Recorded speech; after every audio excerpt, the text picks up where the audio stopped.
Yo tout le monde, bienvenue sur la chaîne de Léo et Max. On se retrouve pour l'épisode 9 de Kimetsu no Yaiba Demon Slayer, avec cette saison qui est celle du quartier des plaisirs, vous le savez certainement. Ouais. Review sur la chaîne chaque semaine, et on a une annonce à vous faire.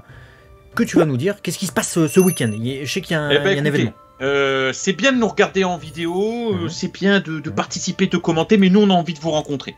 Ce qui se passe, c'est qu'on sera présent du coup ce samedi 5, ce dimanche 6 février à la Mangagin, donc du côté d'Agen.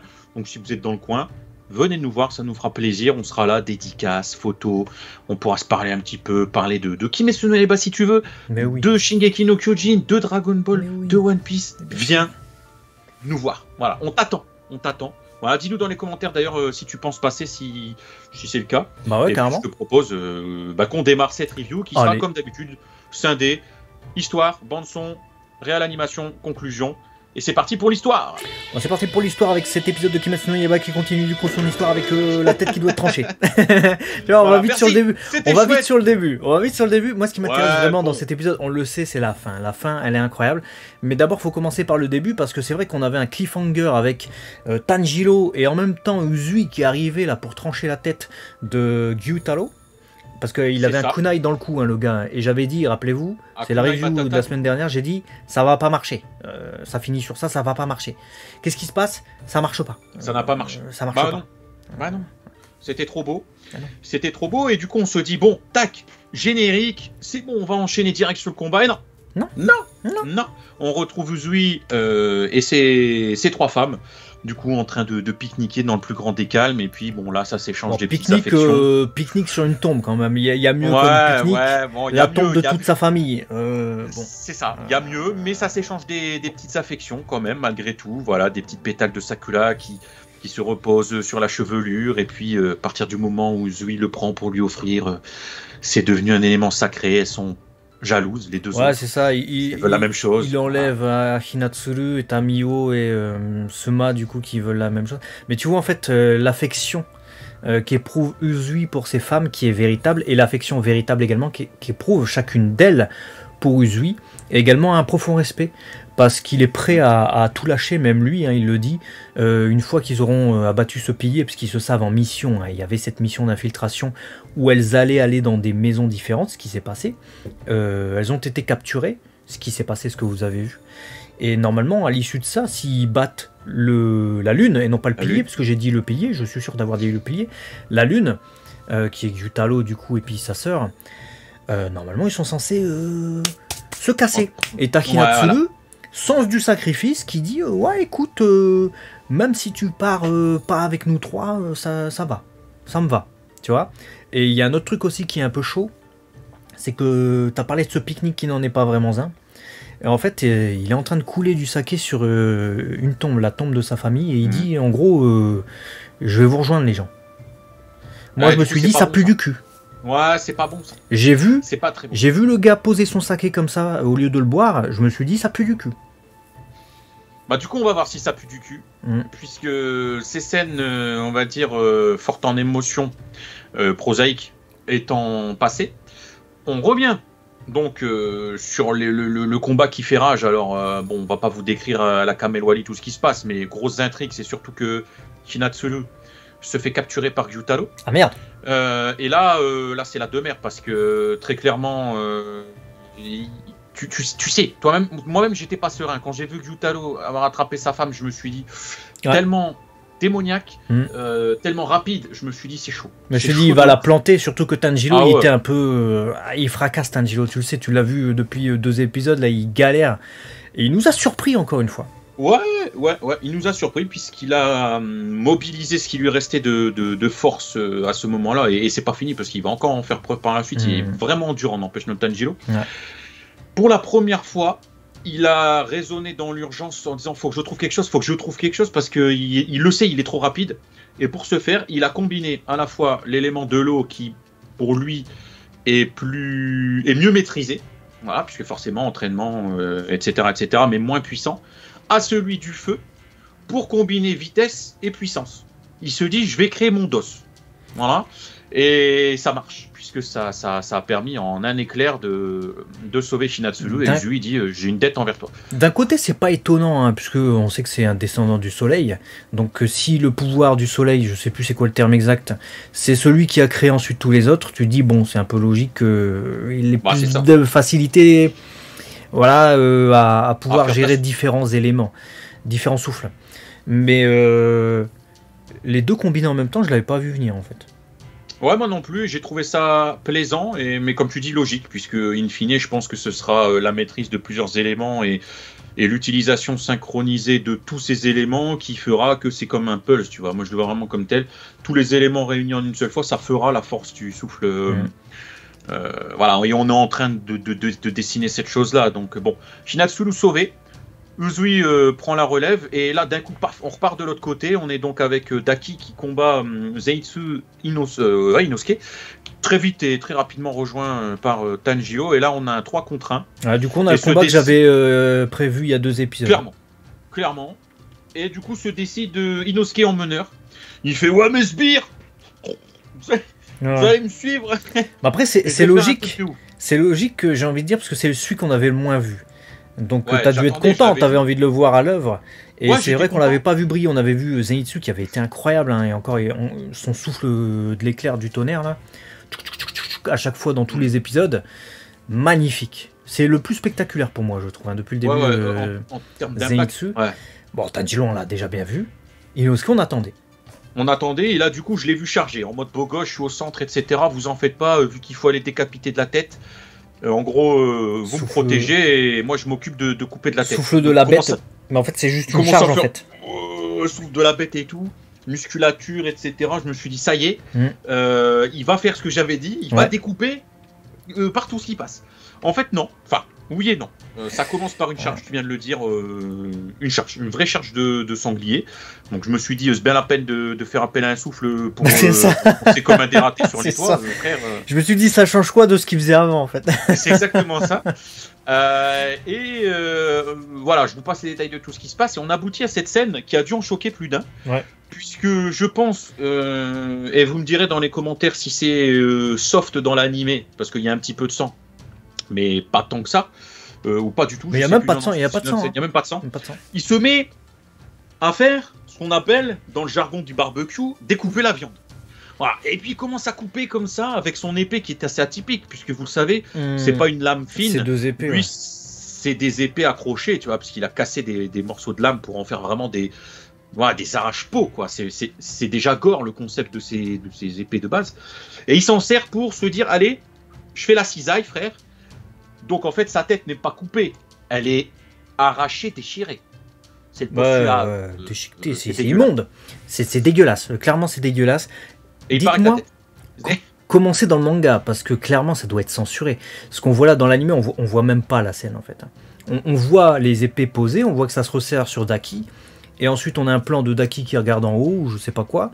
T'entends le bruit vite fait, et puis t'as la tête de Daki qui saute et t'as pas de sang. Donc je me suis dit ça a dû être auto-censuré ça, parce que c'était trop dégueulasse. Ça doit gicler de partout, surtout que très peu de temps après, on voit à un moment donné que Inosuke se prend le, comment dirais-je là, la faux de Gyutaro en mode je vais récupérer la tête de ma sœur. Et là par contre ça gicle. Ouais. Donc tu te dis ils veulent mettre du sang quand ils le veulent, là ils ont mis du sang. Mais juste avant le découpage de tête comme ça, à mon avis, ça devait tellement être une piscine, ils se sont dit non. Non, là, non. Ouais, et puis c'était, je veux dire, c'est immonde de couper comme ça Inosuke, c'est un barbare. Hein. C'est un animal. Coupe droit, frère, qu'est-ce que tu fais? Et qui fait des trucs comme ça, là, ça respecte un peu. respecte les gens, Inosuke. Enfin bref, en tout cas, lui s'est pas fait respecter, puisque cet épisode se termine sur ça. Oh là, alors certes, la tête coupée de Daki, Inosuke qui court, tu te dis ça y est, c'est la victoire d'un côté. Allez, moi je me suis pas dit ça. Hein.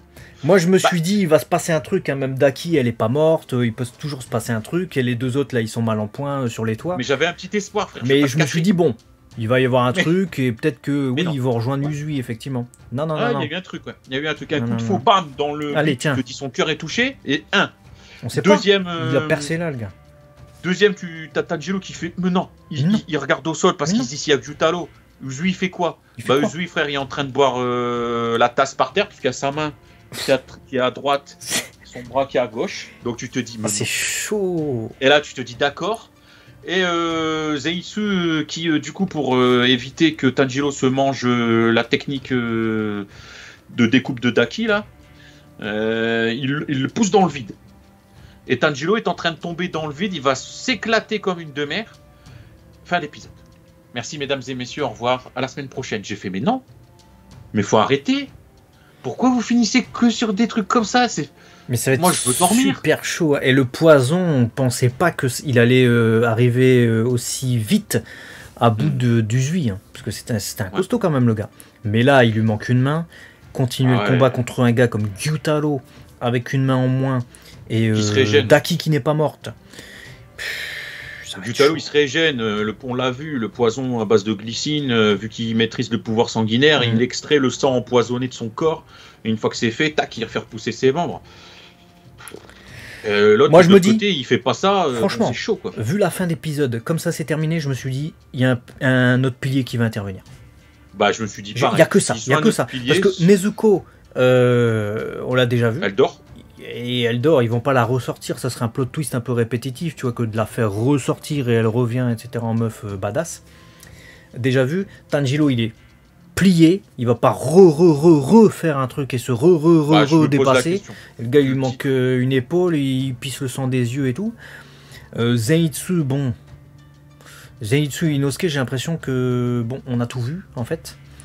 Bon, Uzui, bon, il va se relever, je pense, hein, il est pas mort, mais il faut qu'il y ait un pilier qui arrive, hein, sinon les lunes elles finissent avec elles en finissent avec eux. Hein. Ouais, c'est super chaud. Après, je me suis posé la question parce que vu le titre, c'est je te pardonnerai jamais ou j'abandonnerai jamais. J'abandonnerai jamais. Du coup, je me suis dit bon, d'ici à ce que Tanjiro il fasse encore un pseudo éveil ou je sais pas quoi, et qui dégomme une lune avant de s'effondrer au bord de la mort, je sais pas. On verra bien. Avec un titre pareil, il y a tellement moyen. Bah ouais. Et du coup, on va passer à la bande son. Bon, j'ai rien à dire sur la bande son en fait. Hein. C'était c'était incroyable.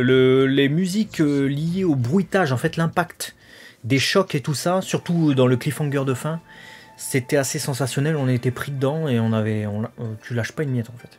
Bah, c'est ce qu'on a envie, que ce soit impactant et que ça accompagne l'animation. D'ailleurs, on peut enchaîner sur ça. Animation qui est encore une fois d'un level de ouf. C'est incroyable, On était sur un film la semaine dernière, là on est limite pareil. Il y a les échanges. Uzui contre Gyutaro début d'épisode avec toutes les esquives et tout ça, c'est encore un truc de malade. Les couleurs, mais qu'est-ce que l'étalonnage est beau. Tu veux dire, quand tu es sur la tombe, c'est une lumière lumineuse, tu vois, c'est un peu l'espoir, c'est le ciel bleu, c'est Sakura, malgré que ça soit triste, mais voilà, c'est de l'affection, donc c'est très rosé. Le combat de nuit, c'est très bleu-rouge. Quand ils se font une promesse, on est vraiment, tu vois, à tomber du soleil, donc c'est des teintes orange, jaune, rouge. Waouh, tu changes de couleur, la colorimétrie, qu'est-ce que c'est beau, putain, c'est waouh, impeccable. Mais continuez comme ça, régalez-nous. Et du coup, on peut conclure, je pense. Bah ouais. Épisode de malade, mais une question me vient, une question est en suspens pour moi dans mon esprit. Hinatsuru, Makio ou Suma? C'est la question. On l'a pas posée. Vous devez répondre dans les commentaires. Dites-nous dans les commentaires. C'est marrant que tu dis ça parce que je me suis posé la question en regardant cet épisode. À un moment donné, il y avait les trois. Je me suis dit, je prends laquelle? Je te promets. Non mais en vrai. Parce qu'à un moment donné, tu as cette réplique de Hinatsuru. Ouais, bon, même si c'est pas avec nous trois, etc. Et tu te mets dans la tête du Zui. S'il doit en choisir qu'une, il est dans la merde, le gars. Tu vois quoi.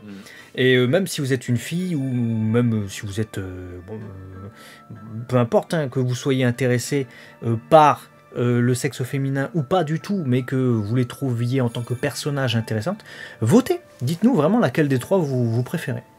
Toi, ça serait quoi? Moi j'ai déjà décidé, mais dès le premier épisode, en fait, où elles sont apparues. Moi, Hinatsuru, parce que je suis amoureux de ses yeux violets.